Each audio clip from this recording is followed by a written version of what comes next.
नमो नमः। स्वागत है आप सभी का मेरे इस वीडियो में। तो बच्चों, आज के इस वीडियो में हम बात करने वाले हैं रासायनिक समीकरण को संतुलित करना। ठीक है, कैसे हम किसी भी केमिकल इक्वेशंस को बैलेंस करेंगे, कैसे बैलेंस करेंगे। तो बच्चों, इससे पहले ये वीडियो में आप लोगों ने जाना कि किसी भी रासायनिक यौगिकों का सूत्र कैसे हम लिखेंगे। ठीक है, आज हम लोग जानेंगे कि किसी भी रासायनिक समीकरण को आप संतुलित कैसे करेंगे। तो बच्चों, शुरू करते हैं हम लोग रासायनिक समीकरण को संतुलित करना। हाँ, तो मेरे प्यारे बच्चों, हम लोग जानेंगे रासायनिक समीकरण को संतुलित कैसे करें। ठीक है, how to balance chemical equations. जैसा कि आपको सामने स्क्रीन पे दिख रहा होगा कि रासायनिक समीकरण, सबसे पहले आप ये जानिए कि रासायनिक समीकरण है ना बच्चों। तो रासायनिक समीकरण किसे कहते हैं, तो ध्यान दीजिएगा, रासायनिक अभिक्रिया में भाग लेने वाले पदार्थों को जब हम उनके अनुसूत्रों के द्वारा दर्शाते हैं तब उनसे प्राप्त समीकरण क्या कहलाता है, रासायनिक समीकरण कहलाता है। ठीक है बच्चों, ये बात तो समझ में आ गई। जैसे उदाहरण के तौर पे मैं बताऊं आपको कि जब कार्बन को, मैं रासायनिक अभिक्रिया बोल रहा हूं, ठीक है, कि जब कार्बन को ऑक्सीजन की उपस्थिति में जलाया जाता है तब उसके फलस्वरूप कार्बन डाइऑक्साइड गैस प्राप्त होता है। तो इसी को जब हम सूत्र में दर्शाएंगे, देखिए ध्यान से, जब कार्बन को ऑक्सीजन की उपस्थिति में जलाया जाता है तो कार्बन डाइऑक्साइड गैस प्राप्त होता है। कब, अभिक्रिया के फलस्वरूप। तो यह जब सूत्रों के द्वारा दर्शा दिए तो यह क्या हुआ, रासायनिक समीकरण हुआ, रासायनिक समीकरण हुआ। ठीक है बच्चों, अब ध्यान दीजिएगा, दो चीजें होती हैं इसमें, एक होता है अभिकारक और एक होता है प्रतिफल, एक होता है प्रतिफल। ठीक है, प्रतिफल। अब यहां ध्यान दीजिए, अभिकारक क्या होता है, प्रतिफल क्या होता है, ध्यान दीजिए। तो रासायनिक अभिक्रिया में भाग लेने वाले पदार्थों को हम अभिकारक कहते हैं। जैसे इस अभिक्रिया में भाग कौन कौन लिया है, कार्बन और ऑक्सीजन लिया है भाग। ठीक है, तो यह हो गया अभिकारक। वैसे भी आप समझ सकते हैं, तीर के इधर वाला बाईं ओर वाला भाग अभिकारक, यानी कि अंग्रेजी में इसी को हम रिएक्टेंट कहते हैं। क्या कहते हैं, रिएक्टेंट। और तीर के इधर वाला भाग क्या होता है, प्रतिफल। मतलब अभिक्रिया के फलस्वरूप जो प्राप्त होता है हमें या जो बनता है उसी को हम क्या कहते हैं, प्रतिफल कहते हैं। अंग्रेजी में से प्रोडक्ट कहते हैं। क्या कहते हैं, प्रोडक्ट कहते हैं। ठीक है बच्चों, तो ये तो समझ गए अभिकारक और प्रतिफल। फिर से मैं दोहरा रहा हूं उस चीज को कि रासायनिक अभिक्रिया में भाग लेने वाले पदार्थों को अभिकारक कहते हैं, जो तीर के बाईं ओर होता है, और अभिक्रिया के फलस्वरूप जो हमें प्राप्त होता है या जो बनता है उसी को हम कहते हैं प्रतिफल। क्या कहते हैं, प्रतिफल कहते हैं। अंग्रेजी में इसे प्रोडक्ट कहते हैं और अभिकारक को रिएक्टेंट कहते हैं। ये समझ में आ गई बात। अब ये कहाँ, प्रतिफल कहाँ रहेगा, तीर के दाईं ओर रहेगा। समझ गए बात को। अब हम चलेंगे कि रासायनिक समीकरण को संतुलित क्यों करते हैं। यदि आपके मन में प्रश्न उठ जाए कि रासायनिक समीकरण को संतुलित क्यों करते हैं, तो ध्यान दीजिए बच्चों, अभिकारक और प्रतिफल में प्रत्येक तत्वों के परमाणुओं की संख्या बराबर करने के लिए हम क्या करते हैं, रासायनिक समीकरण को संतुलित करते हैं। अगर रासायनिक समीकरण है परंतु वह संतुलित नहीं है तो क्या होगा, वह आपका प्राप्त समीकरण गलत माना जाएगा। इसलिए जब भी समीकरण आपको जहां दिखे वह संतुलित है या नहीं, उसकी आप जांच कर ले। अगर नहीं है तो कर लेंगे। ठीक है, तो उसी को मैं करना अब बताऊंगा, है ना। 5 टाइप है जिसमें मैं पहला टाइप की ओर चल रहा हूं। ध्यान से जानिएगा, ध्यान से समझिएगा। ठीक है बच्चों, तो आइए हम लोग शुरू करते हैं। पहला टाइप, समीकरण को संतुलित करना। ठीक है, हाँ तो बच्चों, यहाँ पे आपको पहला टाइप प्रश्न दिख रहा होगा। पहला टाइप में क्या कहता है कि सोडियम धातु, ये आपका रासायनिक अभिक्रिया है, इसको हम क्या करेंगे, समीकरण के रूप में पहले परिवर्तित करेंगे। तो आइए, कहता है कि सोडियम धातु जल से अभिक्रिया कर, किससे अभिक्रिया कर रहा है, जल से। तो सोडियम का पहले, सबसे पहले क्या कीजिए, संकेत लिखिए। रासायनिक समीकरण प्राप्त करने के लिए हमें क्या करना होगा, रासायनिक अभिक्रिया को उसके अनुसूत्रों के द्वारा, प्रत्येक पदार्थ के अनुसूत्रों को द्वारा क्या करते हैं, हमको दर्शाना पड़ता है। ठीक है, तो सोडियम, सोडियम का संकेत क्या होता है, Na प्लस जल, जल का सूत्र क्या होता है, H2O। ठीक है। कुछ ऐसे सूत्र हैं जिसे आप याद कर ले, जैसे जल हो गया H2O, कार्बन डाइऑक्साइड हो गया तो इसको बोलते हैं CO2, सल्फ्यूरिक अम्ल हो गया तो इसको बोलते हैं H2SO4, हाइड्रोक्लोरिक अम्ल हो गया तो HCl, नाइट्रिक अम्ल हो गया तो HNO3। ठीक है, इस तरीके से कुछ ऐसे यौगिक हैं जिनका आप क्या करें, नाम याद कर लें, है ना, उसको अच्छे से याद कर ले, ताकि आपको बार बार इसको बनाने की आवश्यकता ना हो, ये बार बार जब आएगा तो सीधा आप उसको वहां पे लिख दें। ठीक है, तो जल हो गया। अब देखिए प्लस हो गया, अब यहाँ पे एरो का साइन होगा। ठीक है बच्चों,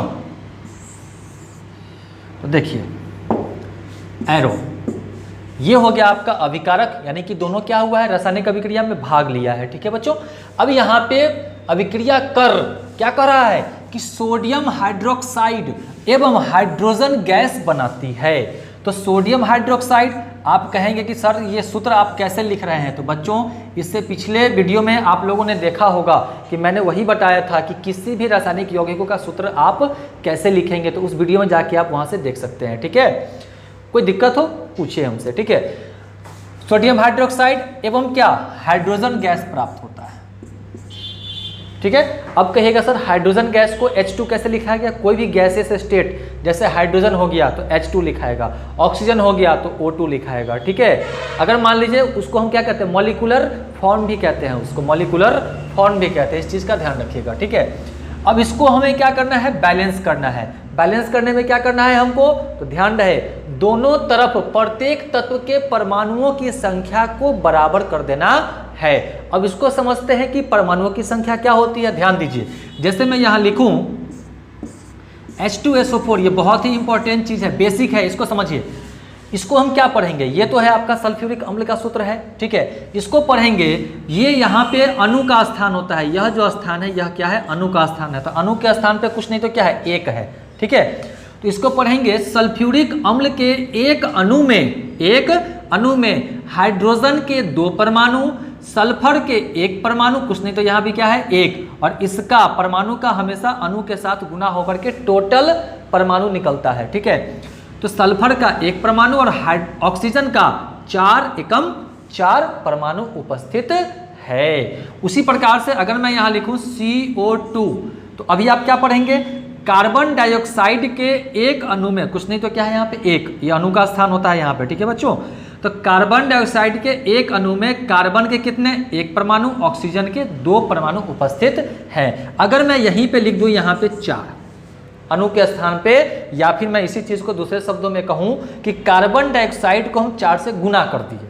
ठीक है, तो यहां 4 है अणु के स्थान पे। अब क्या पढ़ेंगे, इसको ध्यान दीजिए, कार्बन डाइऑक्साइड के 4 अणु में कार्बन के यहां पे कुछ नहीं तो क्या 1, तो 1 को 4 से गुना कर दीजिए, तो कार्बन डाइऑक्साइड के 4 अणु में कार्बन के 1 को 4 से गुना करें, कितना, 4 परमाणु, तथा ऑक्सीजन के 2 चौका 8 परमाणु उपस्थित है।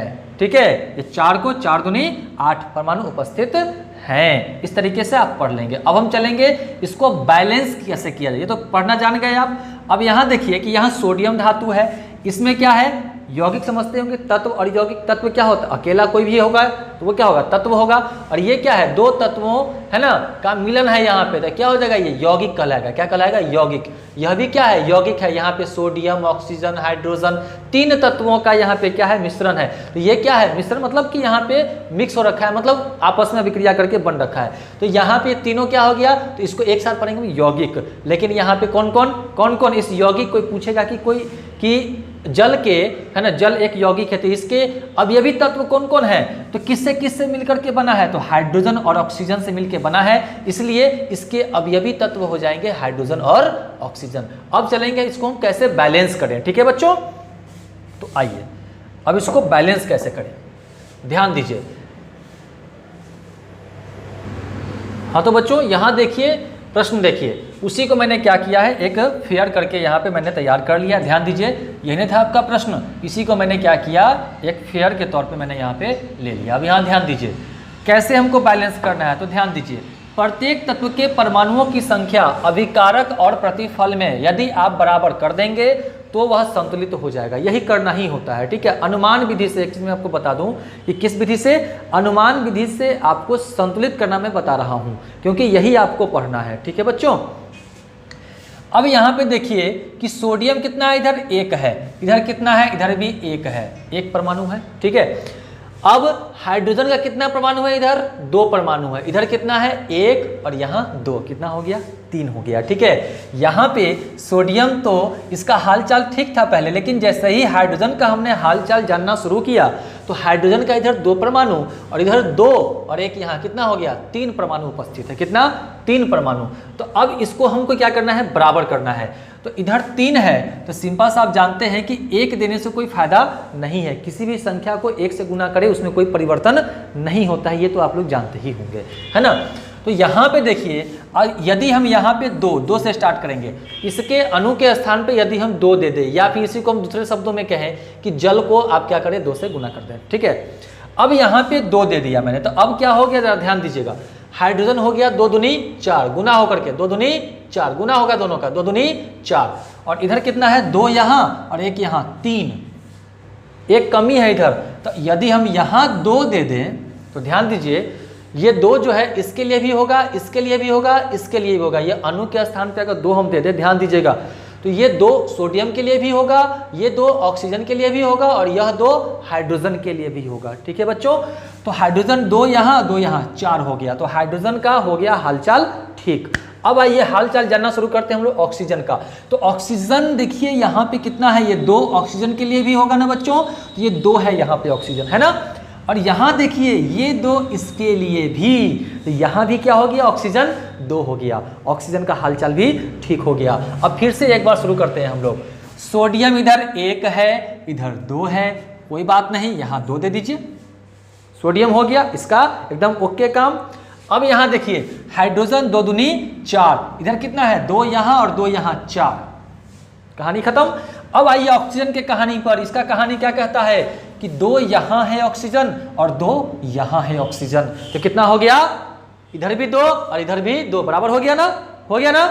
अतः हम कह सकते हैं कि यह समीकरण संतुलित हुआ, है ना। इसी को आप लिख दीजिए कि अतः समीकरण,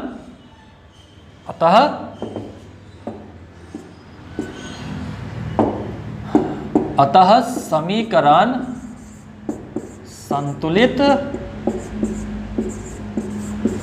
हुआ, ठीक है। तो इस तरीके से आप लिख सकते हैं, या नहीं तो आप क्या कीजिए इसको लिख करके और यहाँ पे एरो का साइन हटा के और बराबर का साइन दे दीजिए। लेकिन बराबर का साइन कब देंगे, जब बराबर हो जाएगा तब, अर्थात जब संतुलित हो जाएगा तब। तो ये था बच्चों आपका टाइप 1, आशा करते हैं समझ में आया होगा।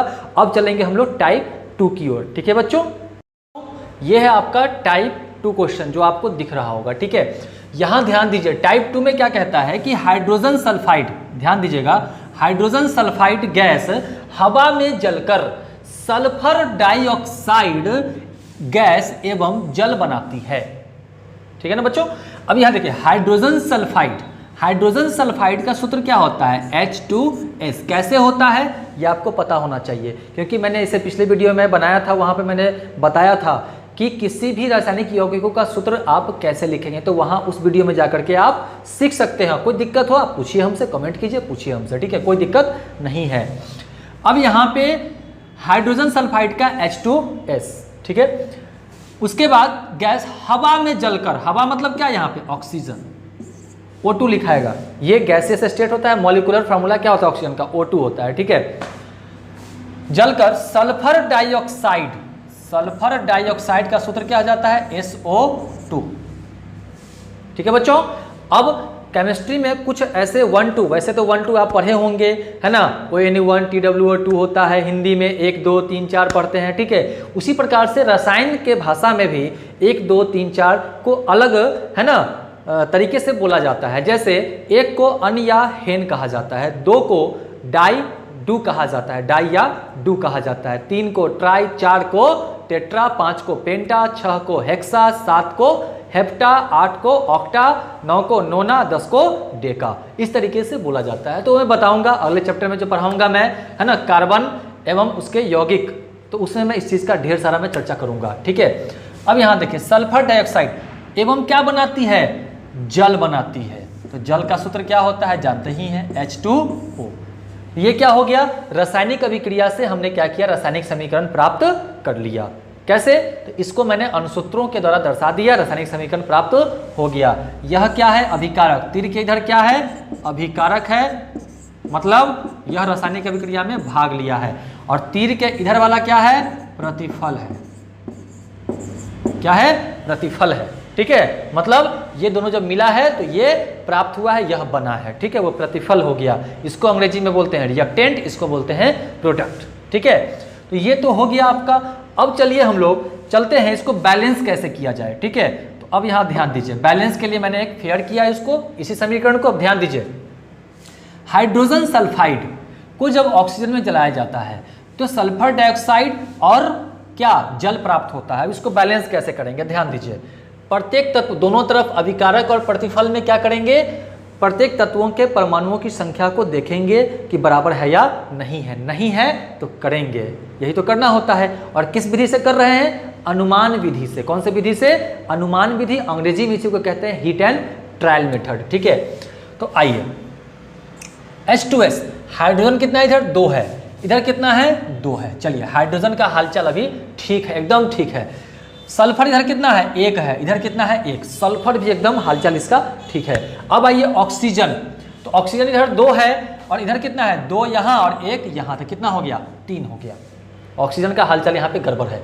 तो ऑक्सीजन को सबसे पहले अगर बराबर करना चाहेंगे आप, तो यहाँ अगर आप मान लीजिए कि इधर है 2, इधर है 2 और 1 3, तो जैसे ही आप मान लीजिए कि यहाँ पे 2 देते हैं तो ऑक्सीजन हो जाएगा 4, लेकिन जैसे ही आप इधर 4 होगा तो इधर आप 2 दीजिएगा या 3 दीजिएगा, तो वहाँ पे गड़बड़। देखिए ना, यहाँ मैं देता हूँ 2, तो 4 हो गया। 1 तो देने से कोई फायदा है नहीं, पहले ही आपको मेरा 1 से देने से कोई फायदा नहीं है।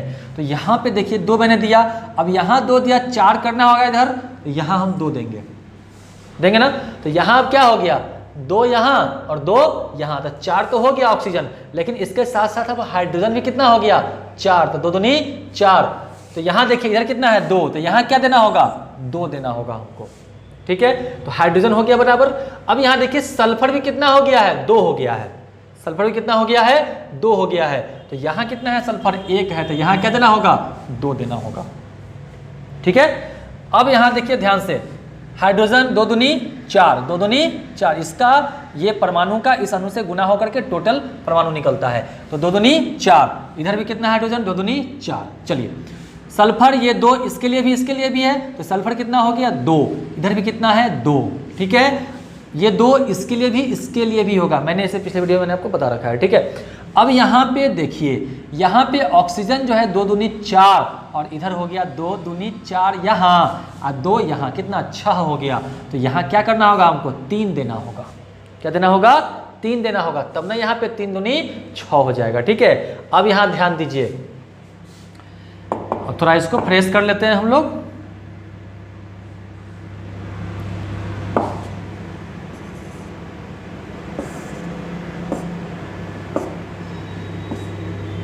आइए, इसको फ्रेश किया मैंने, ध्यान दीजिए यहाँ पे क्या है, 3 है। ठीक है, अब बराबर हो गया ना, देख रहे हैं ना, सभी तत्वों के परमाणुओं की संख्या यहाँ पे बराबर हो गए। अतः ये समीकरण क्या हो गया, संतुलित हो गया। आप लिख दीजिए कि अतः समीकरण संतुलित हुआ, इस यहीं पे, अतः समीकरण संतुलित हुआ। समझ गए ना आप लोग बच्चों। तो अब हम चलेंगे टाइप 3 की ओर। ठीक है, जो भी दिक्कत हो आपको फार्मूला लिखने में या कोई भी चीज़ में दिक्कत हो, आप हमसे कमेंट करके पूछिए, मैं आपको वादा करता हूं कि बहुत जल्द मैं आपको बता दूंगा। ठीक है, और फिर से मैं बना के वीडियो में बताऊंगा। जब तक आप समझेंगे नहीं तब तक मैं आपको बताते रहूंगा। 1 लाख बार पूछिए, मैं आपको 1 लाख बार बताऊंगा। ठीक है, चलिए बच्चों, चलेंगे हम लोग टाइप 3 की ओर। तो टाइप 3 क्वेश्चन में क्या है, ध्यान दीजिए। लेड 2 नाइट्रेट, ये लेड 2 नाइट्रेट करने का मतलब है कि जिसका वैलेंसी कितना हो, 2 हो। ठीक है, लेड का क्या होता है, सूत्र Pb होता है, संकेत क्या होता है, Pb होता है। ठीक है, लेड नाइट्रेट, तो लेड नाइट्रेट का क्या जाएगा, PbNO3। नाइट्रेट का 1 होता है तो 1 यहाँ लिखाएगा नहीं, और ये Pb का होता है 2, तो यहाँ जाएगा होल में 2। ठीक है, इसको जब गर्म करते हैं तो लेड ऑक्साइड मतलब क्या, PbO, लेड का भी होता है +2, ऑक्साइड का होता है -2, दोनों कैंसिल हो जाएगा, Pb हो जाएगा इसका सूत्र।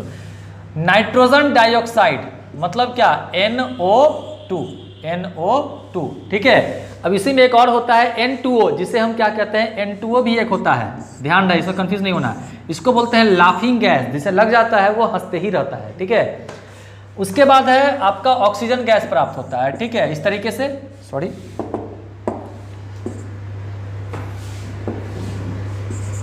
ऑक्सीजन गैस प्राप्त होता है। तो इस तरीके से मैंने क्या किया, इस रासायनिक अभिक्रिया से रासायनिक समीकरण प्राप्त कर लिया, उसको मैंने बदल दिया। अब इसको बैलेंस कैसे किया जाए, तो ध्यान दीजिए, इसके फेयर में आते हैं हम लोग। आइए, ये ब्रैकेट में ध्यान दीजिएगा, ब्रैकेट जो यही टाइप है आपका, ब्रैकेट वाला टाइप, क्या समझना है ब्रैकेट वाले टाइप में, ध्यान दीजिएगा। ये ब्रैकेट का मतलब है कि ब्रैकेट के अंदर जो है यहाँ पे 2 जो है सो इसके लिए, नाइट्रोजन के लिए, ऑक्सीजन के लिए है। तो यहाँ ध्यान दीजिएगा, यहाँ Pb का कितना परमाणु है, तो यहाँ देखिए ध्यान से, कितना, एक ही परमाणु है, क्योंकि यह ब्रैकेट जो है केवल इस दोनों अंदर वाले के लिए होता है ना। ठीक है, और यहाँ ध्यान दीजिए, नाइट्रोजन कितना 2 है, ऑक्सीजन कितना 3 दूनी 6 है, कितना है 6 है। अब यहाँ पे देखिए, अब आते हैं हम लोग बैलेंस कैसे करें। Pb है कितना, इधर 1 है, इधर भी कितना है 1 है। चलिए, Pb का हालचाल अभी ठीक है। अब आइए, हम लोग जानते हैं कि नाइट्रोजन कितना, इधर 2 है, इधर कितना है 1 है, कितना है 1 है। तो यहाँ यदि हम 2 दे दें तो नाइट्रोजन कितना हो जाएगा, 2 हो जाएगा। चलिए, ऑक्सीजन कितना है, 3 दूनी 6 है, इधर कितना है 2 दूनी 4, 2 6 और 1, यहाँ पे 7 हो गया, कितना हो गया 7। तो यदि यहाँ पे हम ध्यान दीजिए, अगर हम 2 दे दें, ध्यान दीजिए, तो ये हो जाएगा अब कितना, 3 दूनी 6, 6 दूनी 12, ध्यान दीजिए, 3 दूनी 6, 6 दूनी 12, कौन, ऑक्सीजन। अब यहाँ देखिए तो 2 दूनी 4 और 2 6, अगर यहाँ पे हम दे दें 2, ठीक है, यहाँ देखिए, अब देखिए Pb यहाँ वैसे भी Pb यहाँ पे कितना 2 हो गया था, तो यहाँ भी 2 हो गया। ऑक्सीजन 3 दूनी 6, 6 दूनी 12, अब यहाँ पे 2 ऑक्सीजन, यहाँ 2 दूनी 4, यहाँ तो 4 2 6 और 2 8। अच्छा, नाइट्रोजन यहाँ देखिए ध्यान से कि 2 यहाँ और 2 यहाँ, तो 2 दूनी कितना, 2 यहाँ है, इसका गुना होगा इससे, तो 2 दूनी 4 हो जाएगा, तो 4 हो गया। इधर इधर कितना है, 2 ही है, तो यहाँ पे हमको 2 न दे करके क्या देना होगा, 4 देना होगा। कितना देना होगा, 4 देना होगा नाइट्रोजन को बराबर करने के लिए। ठीक है, अब देखिए ध्यान से, अब क्या हुआ, Pb 2, Pb इधर भी कितना 2, नाइट्रोजन देखिए यहाँ पे 2 और 2 दूनी 4, तो यहाँ भी कितना 4। ठीक है, अब यहाँ देखिए ऑक्सीजन कितना 3 दूनी 6, 6 दूनी 12, यहाँ पे देखिए 2 4 दूनी 8, तो 8 है 2 कितना 10 और 10 2 12। मेरे ख्याल से सब कुछ बराबर हो चुका है ना। तो इस तरीके से आपका हो गया रासायनिक समीकरण संतुलित। ठीक है, लिख दीजिए, अतः समीकरण संतुलित हुआ। ठीक है बच्चों, ये था आपका अनुमान विधि से मैंने संतुलित कर दिया। अब हम चलेंगे टाइप 4 की ओर। ठीक है बच्चों, कोई दिक्कत हो तो हमसे आप पूछे, कमेंट बॉक्स में जा करके कमेंट करें और हमसे पूछे। ठीक है, मैं आपको जरूर बताऊंगा। तो आ जाइए टाइप 4 क्वेश्चन। ठीक है, टाइप 4 क्वेश्चन क्या कहता है, ध्यान दीजिए कि अमोनिया यहाँ पे ध्यान दीजिए कि अमोनिया ऑक्सीजन से अभिक्रिया कर, अमोनिया जो है ऑक्सीजन से अभिक्रिया कर, 2 चीज़ें होती है, एक होता है अमोनिया, एक होता है अमोनियम। ठीक है, तो दोनों में बस एक हाइड्रोजन का अंतर होता है। अमोनियम में एक हाइड्रोजन बढ़ जाता है तो हो जाता है NH4, किसमें, अमोनियम, ये हो जाता है अमोनियम। इसको समझिएगा ध्यान से, इसमें काफ़ी बच्चे इसमें कंफ्यूज कर जाते हैं। ठीक है, और एक होता है अमोनिया जिसका सूत्र होता है NH3, ये हो जाता है अमोनिया। क्या हो जाता है, अमोनिया। ठीक है, अब यहाँ पे ध्यान दीजिए, यहाँ पे क्या है, अमोनिया है, तो चलिए अमोनिया का सूत्र हो गया NH3। ऑक्सीजन से अभिक्रिया करता है तो हो गया O2।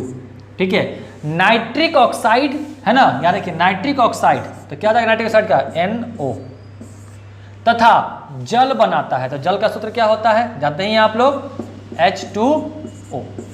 ठीक है, ये हो गया अभिकारक, ये हो गया आपका प्रतिफल। तीर के बाईं ओर अभिकारक, तीर के उधर प्रतिफल। ठीक है, अब इसको अनुमान विधि से कैसे आप संतुलित करेंगे, मैं शुरू से बताते आ रहा हूँ, अनुमान विधि बताते आ रहा हूँ। ठीक है, तो आइए इसके फेयर की ओर चलते हैं हम लोग। ध्यान दीजिए, यहाँ पे अमोनिया में यहाँ नाइट्रोजन कितना है, 1 है, इधर कितना है नाइट्रोजन का परमाणु, 1 है। हाइड्रोजन कितना है, इधर 3 है, नाइट्रोजन का हालचाल ठीक था। हाइड्रोजन कितना है, इधर 3 है, इधर कितना है, 2 है। यहाँ पे हाइड्रोजन गड़बड़ है। अच्छा, ऑक्सीजन की बात करें हम तो ऑक्सीजन कितना है, इधर 2 है और इधर कितना है, 1 और 1 2। चलिए, ऑक्सीजन भी ठीक है, नाइट्रोजन भी ठीक है, गड़बड़ हो रहा है ऑक्सीजन, सॉरी हाइड्रोजन। ठीक है, तो हाइड्रोजन को बराबर करना है। ध्यान दीजिए, यहाँ पे 3 है और यहाँ पे कितना है, 2 है। यदि यहाँ पे एक एक करके हम चलेंगे, ठीक है बच्चों, ध्यान दीजिएगा, यदि यहाँ पे हम 2 दें, 2, ध्यान दीजिएगा, मैं बस मन ही मन कर रहा हूँ, यहाँ पे लिख रहा हूँ ताकि आप समझे, आपको मन ही मन करना ये चीज़। ठीक है, अगर यहाँ पे 2 देंगे तो 2 दूनी 4, तो 3 के पहाड़ा में 4 आता है क्या, नहीं आता है ना, खत्म, तो 2 नहीं डलाएगा। ठीक है, अब आते हैं हम लोग 3 पे। अगर यहाँ पे हम 3 देते हैं तो 3 दूनी 6, तो 6 को यहाँ पे क्या करेंगे, 2 देंगे ना। तो देखिए, हाइड्रोजन 3 दूनी 6 और यहाँ पे कितना हो गया, 3 दूनी 6। नाइट्रोजन यहाँ पे अब क्या हो गया, 2 हो गया, हाइड्रोजन बराबर हो गया, नाइट्रोजन यहाँ पे 2, तो यहाँ क्या दे देंगे, 2। अब देखिए ऑक्सीजन का क्या हाल कहता है, तो ऑक्सीजन यहाँ पे 2 है, इधर कितना, 2 और 3 5। अब यहाँ पे ध्यान दीजिए, कुछ भी देंगे तो 2 के पहाड़ा में कभी भी 5 आएगा क्या, नहीं आएगा। तो ऐसे ही आपका हो गया, या 3 भी आपका हो गया कैंसल, 3 भी देना अच्छा नहीं हुआ। यह भी क्या हो गया, यहाँ भी है ना, आपका जतरा हो गया खराब। अब आइए हम लोग चलते हैं 4 की ओर। ठीक है, अब यहाँ पे यदि हम 4 दें तो 4 दूनी 8। अब 3 के पहाड़ा में 8 आता है क्या, नहीं आता है, समझ रहे ना। यहाँ पे कुछ भी देंगे तो 3 के पहाड़ा में तो 8 नहीं आएगा, तो 4 भी हो गया कैंसल। उसी प्रकार से अब आइए यहाँ पे यदि हम देते हैं 5, तो 5 दूनी 10, फिर 3 के पहाड़ा में कितना, 10 नहीं आता है, तो 5 भी हो गया कैंसल। अब आइए एक ही ऑप्शन बचा है हमारे पास, 6, आगे और भी हो सकता है। तो यहाँ देखिए 6 देते हैं अगर, तो 6 दूनी 12 होगा ना, और यहाँ कितना है 3, तो यहाँ क्या देना होगा 4, तो 4 तिहाई 12 हो जाएगा ना। अब देखिए हाइड्रोजन भाई साहब तो हो गए बराबर। अब चलते हैं नाइट्रोजन भाई साहब की ओर। तो नाइट्रोजन भाई साहब इधर कितना है, 4 है, इधर कितना है, 1 ही है, तो यहाँ क्या दे देंगे 4। इनका भी मन हो गया खुश, एकदम खुश हो गए ये भी, है ना। अब आइए, है ना, अब यहाँ पे देखिए ऑक्सीजन भाई साहब क्या कहते हैं, ऑक्सीजन है इधर 2, यहाँ कितना है 4 और कितना 6, कितना 10। तो यहाँ यदि हम 5 दे दें तो 5 दूनी 10 हो जाएगा। फिर से जांच कर लीजिए, नाइट्रोजन 4, नाइट्रोजन कितना 4, इधर भी कितना 4। ठीक है, हाइड्रोजन 4 तिहाई 12, इधर देखिए 6 दूनी 12। अब देखिए ऑक्सीजन कितना 5 दूनी 10, इधर देखिए 4 यहाँ और 6 यहाँ, कितना 10 हो गया। अतः समीकरण संतुलित हुआ। ठीक है बच्चों, इस तरीके से आपका हो गया टाइप 4 फाइनल। ठीक है, कोई दिक्कत हो हमसे आप पूछे। अब चलेंगे हम लोग टाइप 5 की ओर। ठीक है बच्चों, ये टाइप 5 आपका अंतिम टाइप है रासायनिक समीकरण को संतुलित करने का। आ जाइए, टाइप 5 क्या कहता है प्रश्न, ध्यान से देखिएगा। कहता है कि एल्युमिनियम सल्फेट, ध्यान दीजिए, एल्युमिनियम सल्फेट सूत्र क्या होता है, ध्यान दीजिए, एल्युमिनियम का सल्फेट क्या होता है, SO4। ठीक है, एल्युमिनियम का होता है 3, सल्फेट का 2, तो 2 यहाँ आएगा, सल्फेट के ब्रैकेट में यहाँ आ जाएगा 3, हो गया एल्युमिनियम सल्फेट। बहुत आसान है ना।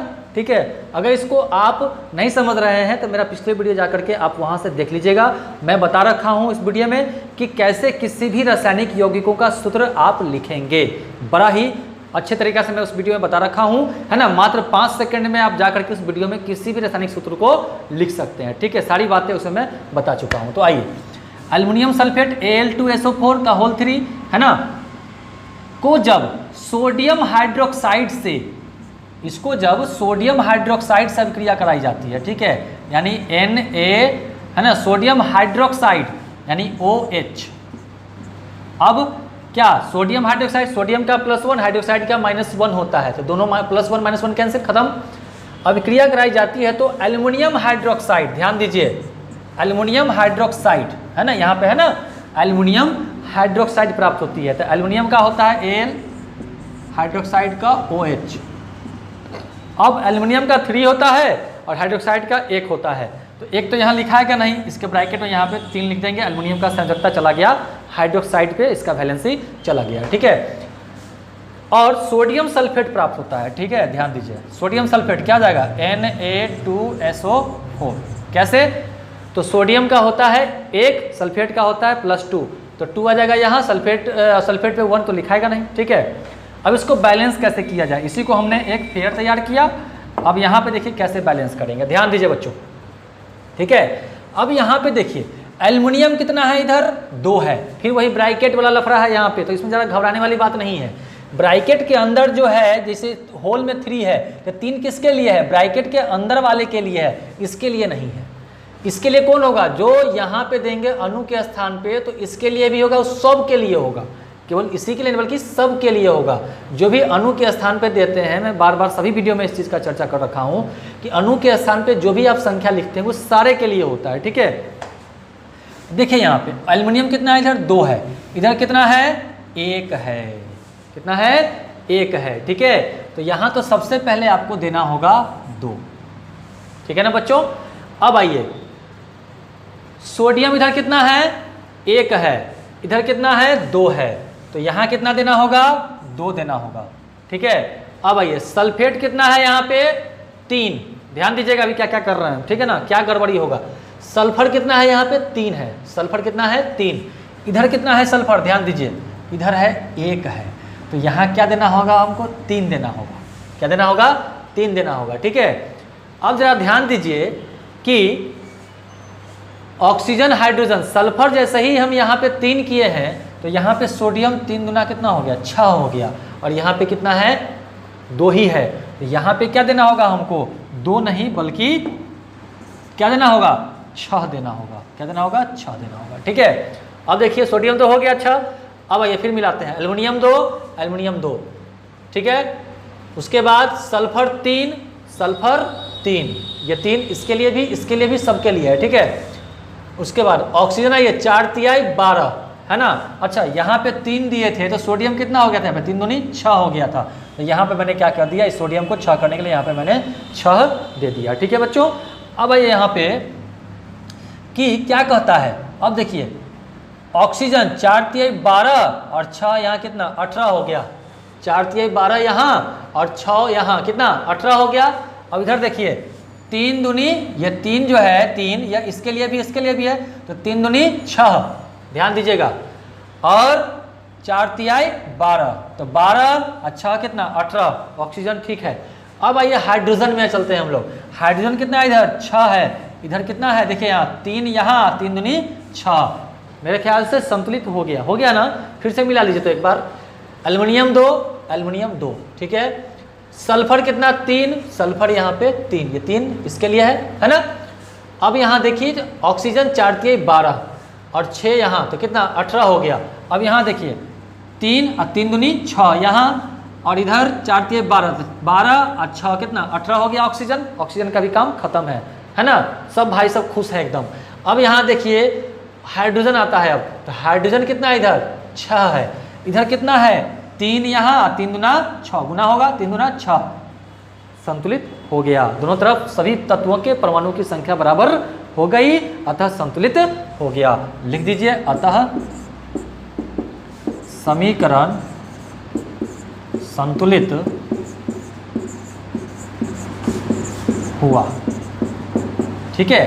तो इस तरीके से बच्चों आप लोगों ने सीख लिया किसी भी रासायनिक समीकरण को संतुलित करना। अब आप यदि इसका प्रैक्टिस करना चाहते हैं तो मैं अपने डिस्क्रिप्शन बॉक्स में अपने ऐप का लिंक मैं दे दूंगा, उस पर क्लिक करके आप क्या करें, ऐप को डाउनलोड कर ले और वहाँ से फ्री में आप क्या करें, है ना, सारे प्रैक्टिस के लिए क्वेश्चन को आप डाउनलोड करके वहाँ से प्रैक्टिस कर सकते हैं। जो भी दिक्कत होगा आप हमसे पूछ सकते हैं, मैं बेहिचक आपको बताऊंगा, कभी भी बताऊंगा, हर समय बताऊंगा। आप खाली पूछिए हमसे, बस आप पूछते रहिए, मैं आपको बताते चलूंगा, ठीक है बच्चों। कोई भी दिक्कत हो हमसे बेहिचक पूछें, मैं भी आपको बेहिचक ही बताऊंगा, ठीक है बच्चों। तो इसी के साथ मैं इस टॉपिक को विराम देता हूं। जय हिंद, जय भारत।